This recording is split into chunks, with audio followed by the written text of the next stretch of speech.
Assalamualaikum warahmatullahi wabarakatuh. Salam semuanya, perkenalkan nama saya Siti Nurfia Baharani dengan NIM 333219006, jurusan Teknik Elektro Universitas Sultan Ageng Tirtayasa. Di sini saya akan mempresentasikan tugas pertama saya dari mata kuliah Sistem Informasi Geografis dengan dosen pengampu Bapak Dr. Ing Muhammad Iman Santoso STMSC, di mana tugas saya yaitu menampilkan suatu wilayah provinsi apa saja dengan menggunakan aplikasi Quantum GIS. Nah, sebelum kita ke Quantum GIS-nya, kita secara umumnya apa sih sistem informasi geografis itu? Jadi, sistem informasi geografis itu memberikan informasi geografis seperti di mana lokasi wilayah Provinsi Jawa Barat, Bali, dan provinsi lainnya, daerahnya, kabupaten, kota, ataupun bisa juga seperti bangunan apa saja yang ada di dalam provinsi tersebut, pemerintahan, pendidikan, jalan, gedung. Nah, seperti informasi detail lainnya juga bisa ditampilkan di untuk sistem informasi geografis secara umumnya seperti itu. Nah, tadi sistem informasi geografis dan sekarang yaitu Quantum GIS, aplikasi yang nanti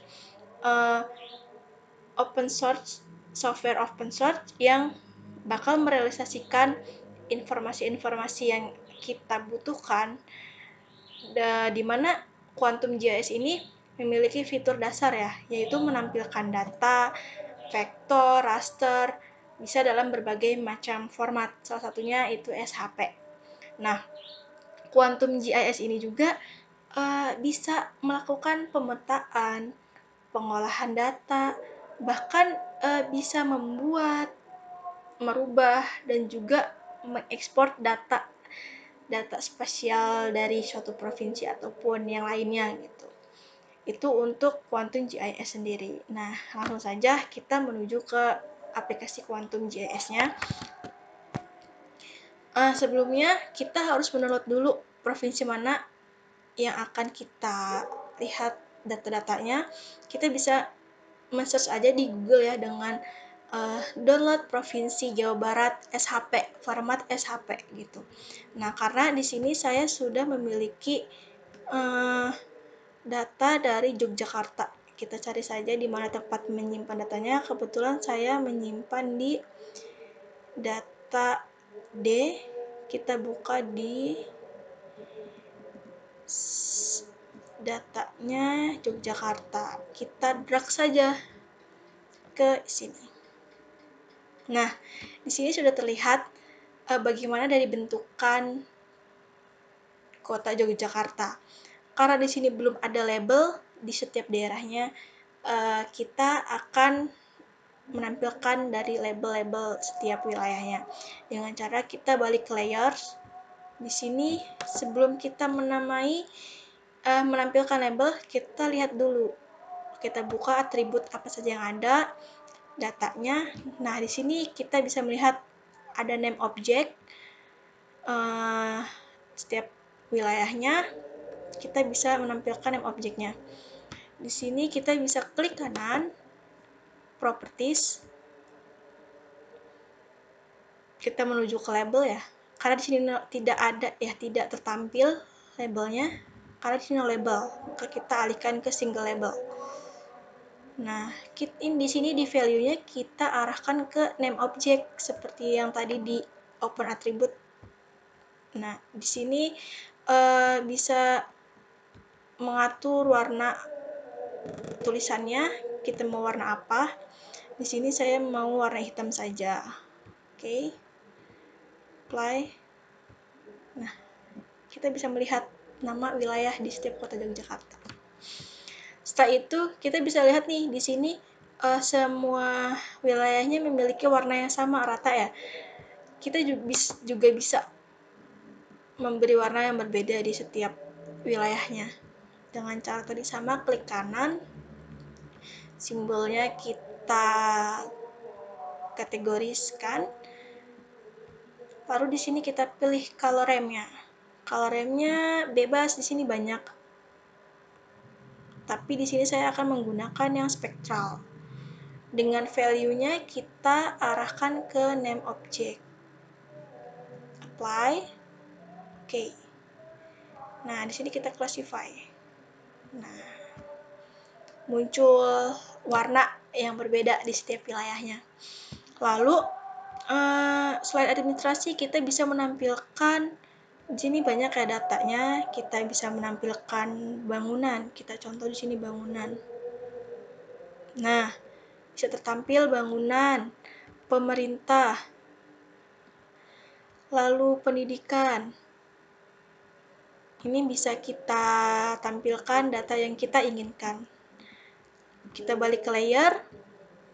Kalau di sini kita lihat untuk pendidikan sendiri warna titik warna pink kita matikan dulu untuk bangunan dan pemerintahan. Nah, ini tersisa untuk yang pendidikan. Kita bisa beri nama kita open dulu, open atribut, kita lihat di remake. Remake ini kita bisa tampilkan remake namanya. Klik kanan, properties, sama seperti tadi. Kita label, no label, kita ubah ke single label. Sininya kita ganti value-nya ke remake. Karena tadi udah warna hitam, kita ganti. Mungkin kita bisa warna merah untuk penamaan pendidikannya. Nah, tertampil untuk pendidikan. Lalu kita tampilkan pemerintahan. Kita matikan pendidikannya, kita tampilkan pemerintahan. Sama seperti tadi, kita buka dulu open attribute table-nya. Nah, di sini di remake jelas ya datanya itu ada kantor lurah, camat, kantor polisi gitu. Kantor wali kota pun bisa kita tampilkan. Lalu di sini pemerintah, coba kita seperti ini, pemerintah, klik kanan, properties, sama seperti tadi, labelnya single label, kita arahkan name object value-nya ke remake. Warnanya kita bisa ganti, terserah ya, bebas. Ini saya beri warna ungu. Apply, oke. Nah, bisa terlihat untuk nama kantor lurah, polisi, camat di setiap wilayahnya di Kota Yogyakarta. Kita bisa tampilkan juga yang pendidikan tadi. Lalu bangunan di sini banyak ya. Kita ini bangunannya, wah, sepertinya lebih banyak di daerah sini ya. Kita open attribute table, gedung di remake. Kan sudah datanya namanya gedung, kita tampilkan properti sama seperti tadi, single label, remake, apply, oke. Nah, kita bisa namanya bisa tampil seperti itu. Atau bahkan kita mau menampilkan data semuanya ditampilkan pun bisa gitu yang ada. Nah, jadi seperti itu untuk salah satu contohnya. Di sini saya tampilkan yang di Kota Yogyakarta. Selain itu kita juga bisa merubah ininya, bentuk dari simbolnya. Kita bisa rubah dari bentuk simbolnya juga. Simbol karena di sini bisa kotak gitu kan. Sini kita bisa bentuknya dirubah segitiga. Apply, oke. Berubah segitiga. Jadi seperti itu. Tinggal bagaimana kita inginkan data yang akan kita buat. Baik, sekian dari saya, kurang lebihnya mohon maaf. Wabillahi taufiq wal hidayah.